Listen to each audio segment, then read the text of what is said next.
E ora qualcosa che ho trovato per ricordarvi come dovrebbe essere. Quando sei ragazzino è facile.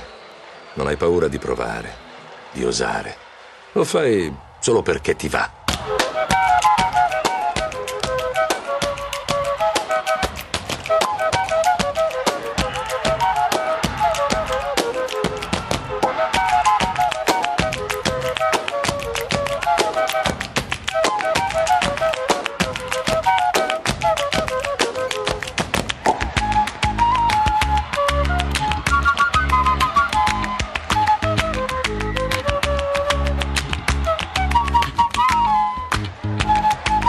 Per cui ecco il mio consiglio. Non crescete mai, amici miei.